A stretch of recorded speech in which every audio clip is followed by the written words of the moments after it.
Hello, it's Judith here, and this week I'm going to answer the question, what is hypnosis?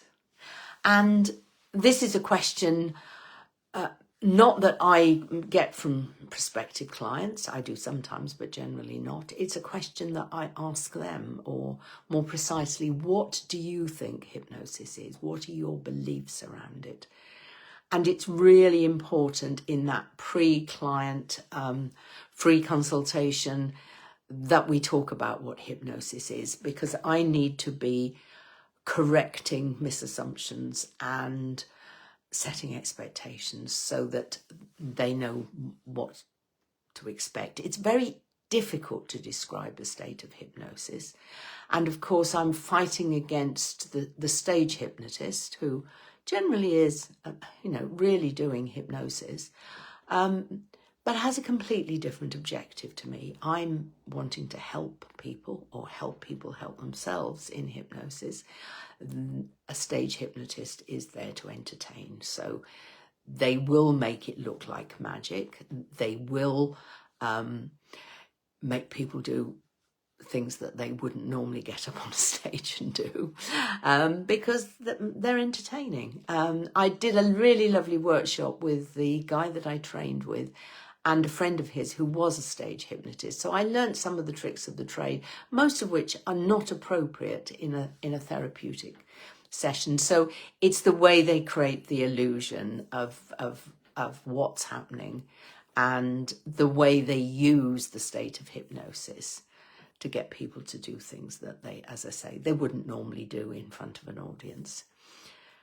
And that, of course, can put people who are looking for help off hypnosis. So I generally get two ends of the spectrum. So there are the ones who are really eager for that zened out experience, to be in a completely different state that they've never experienced before.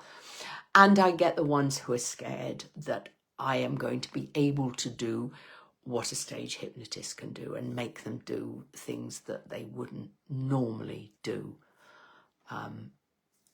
even if it's not in public, when they're in my lovely practice room in the garden. So, first of all, then, for the Zened out group, it's bringing them a little bit down to earth. It is a very different experience, and I frequently get, in answer to the question, what was that like after the first experience, I frequently get the answer weird, and I love weird because it's always a good weird.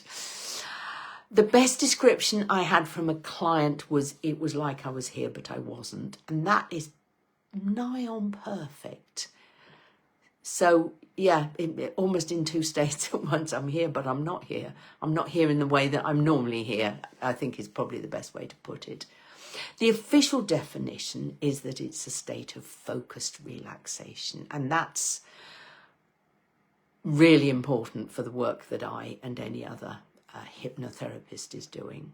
So the state of focus means that, in my opinion, the things that I do, the therapy that I do within hypnosis, is much more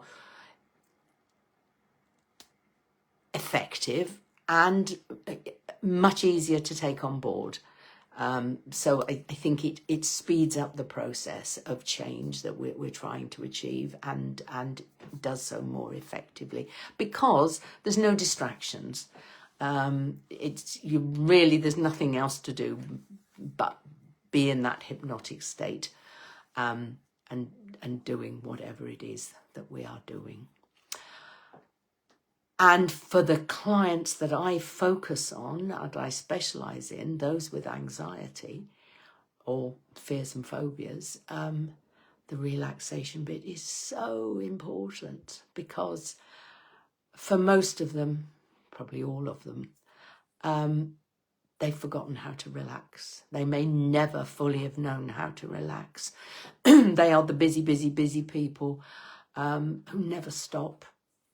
And the typical response I get after a first experience of hypnosis is, I can't remember the last time I felt that relaxed. or I've never been able to relax like that. So it is quite a profound difference.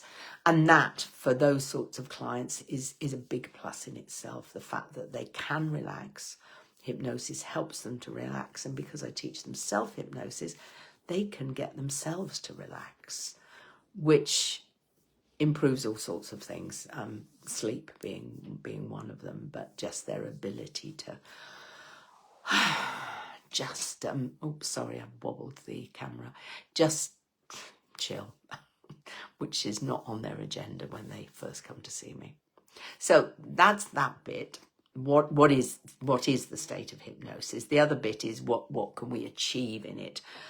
And here again, I'm having to set expectations, because it's not magic. No, I'm sorry, it's not magic. My magic wand got lost in the post years and years ago. It can appear a bit magical at times, but it isn't. It's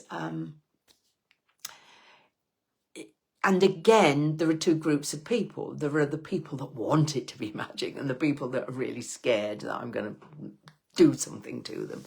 So the key point here is that I cannot take control of anybody's brain and make it to do anything. What I'm doing when people are in hypnosis is making suggestions. Sometimes they're more authoritarian than others, but they're always suggestions. A client has the absolute right and ability always to reject any suggestion. So I can't get them to do something they wouldn't normally do. And they will take my suggestions and do what they will with them. And believe me, they do some amazing things with the things that I suggest, which are relatively straightforward. And in my belief system, their unconscious mind is taking my suggestion and using it in a way that is appropriate and beneficial to them. So I'm not doing all the work. I can't wave a magic wand or click a switch and make everything better.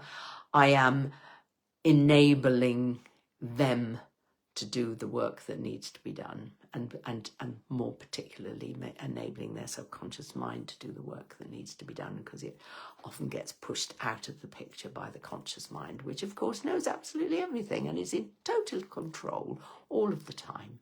Yes, or maybe no. So it's setting, what I'm doing when I talk to a potential client is setting expectations about what it feels like and what it can achieve. It can achieve amazing things, but perhaps not in the way they were expecting, which comes to as a relief to some of my potential clients. And it's a very different experience, but not perhaps as different as some people might like it to be. So that's hypnosis. Next time round, I'll talk about what we actually do, the therapy bit, when they're in hypnosis. But I suppose to end, the question that I always ask a potential client is, what do you think it is? What are your belief systems about it? Have you ever seen it? Because the problem is that if they have, it's generally not in a therapeutic session. It's on a stage or on the television. And those people who mostly are genuine put my teeth back in and start again. Genuinely doing hypnosis, genuine hypnotists, are doing it for a completely different reason. They're doing it to entertain. So they are using fancy, quick ways of getting people into hypnosis. They are asking them to do things that they would not, out of the state of hypnosis, get on the stage and do. But those people have already had their expectations set. They've known what will happen if they go up on that stage. They expect to be asked to do something weird, and so when they are asked to do it, they do it. And they are fully expecting to be able to go into hypnosis just like that. I know how to do that. Again, given the clients I see, a nice, slow relaxation into hypnosis is much, much better for my clients than any fancy stuff that I will leave to the stage hypnotists, because that's what they do and I do what I do. Anyway, if you've got any questions, or if you're interested in just experiencing it, I'm happy to give people an experience of hypnosis, just not because they need to do anything, just because they'd like to know what it was like. I'm always very happy to do that. So get in touch if you fall into either of those categories. And I will see you next week again. And until then, have a good week and bye.